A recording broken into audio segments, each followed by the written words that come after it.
because I played rook to a2 to attack the pawn, and now white made, I think I can say it, the worst move on the board.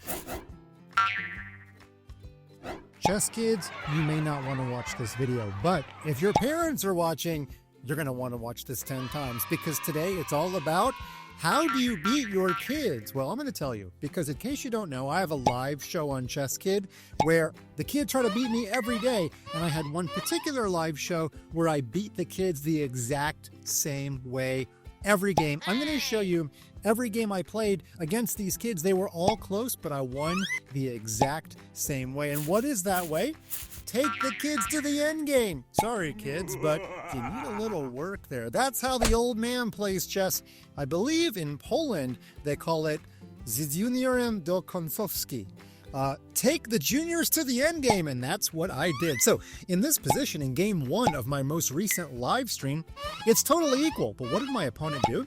My opponent traded queens. Oh, that breaks the rule. Never go into a losing king and pawn endgame. In fact, what I've been doing is bringing my king closer for just such a moment. And after the trade of queens, it's actually really easily winning because my king is so much a part of the action and the black king is not. In fact, I do have to say, somewhat embarrassingly, I did not win this game the easiest way. The easiest way to win was just to break through b4. And after b4, whether black takes me or not, my pawn is Ali oxen free, and this king is outside the square of this pawn. You can see the black king is not getting inside the square. However, a backup way to win was to attack the pawn, and when it gets defended, to just run after the base pawn, and you can see the white king is catching the base pawn long before the black king gets there. So I was able to go on and win. And in my next game, I have to say, I was on the verge of defeat. In fact, as white here, I was just losing. I'm down a pawn. My opponent has all of the control of the center, and I tried to break at that center with the move pawn f4, and if my opponent had played the very simple pawn f6, all of these pawns would have stayed in a nice pretty island. My pawn over here on a4 is still really weak. I'm probably going down another pawn. But the first mistake by my opponent was e takes f4. That just breaks up the pawns and breaks up the center and allows me to start capturing pawns back.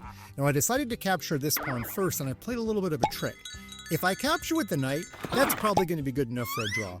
Because after takes, although I'm down some pawns, opposite colored bishops make it really hard for black to win, because this pawn is going to have a hard time getting past the dark squares. But I really wanted to win this game because I'm a greedy fun master on my live show, and I played bishop takes d4, basically crossing my fingers and hoping my opponent took, which he did.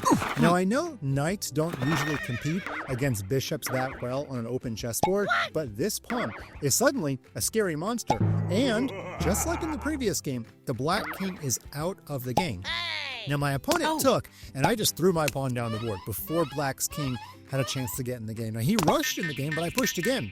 And now the only move for black is to play bishop to d7 to guard the promotion, and I want to get my knight to guard that promotion square. Can you find the fastest way for the knight to guard c8? Well, if you found knight c6, you were as good as the old man on this one. It's a trick the bishop can't take because I promote with check. I even get my piece back right away. So black has nothing better to do than just get the king closer. But now after the move knight a7, you can see my pawn is getting to c8, and there's not a lot black can do about it.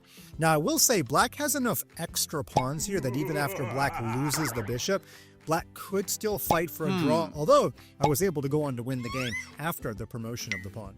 And in the third game, we had rook in 3 versus rook in 2. Now, this should normally be a draw, but my opponent had no idea how to draw it.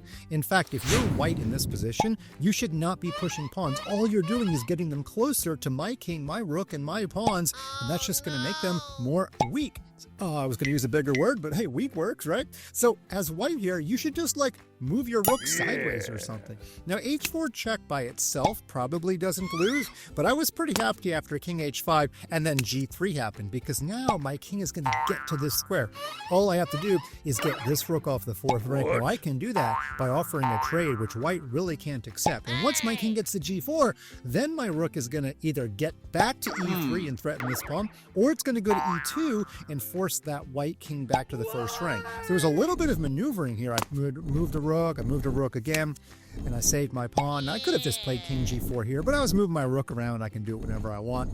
And then eventually, after a couple more moves, my king did get to g4, and uh-oh, now rook check is a problem. And if you stop that move, then you have maybe a problem with my rook going to the third rank. Now white might still be able to hold, but after rook to d3, I think it's all over. Because I played a check, the king went back, my king invaded, now I'm threatening mate, and when the rook moves back to d1, all of white's pawns fall. In fact, I can take this pawn, and I don't have to worry about this rook giving a check, because my king just goes back. And if you take this pawn, the easiest way to win, in my mind, is to give a check, and then when you move back, I can just trade rooks.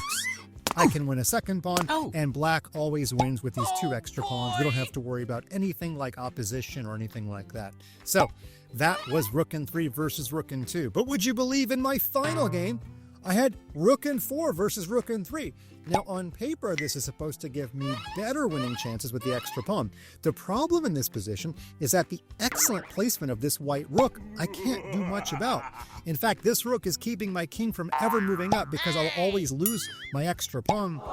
And here, I can't even really push this pawn because white will just take, and if I take with the rook, this is not a winning king and pawn in game.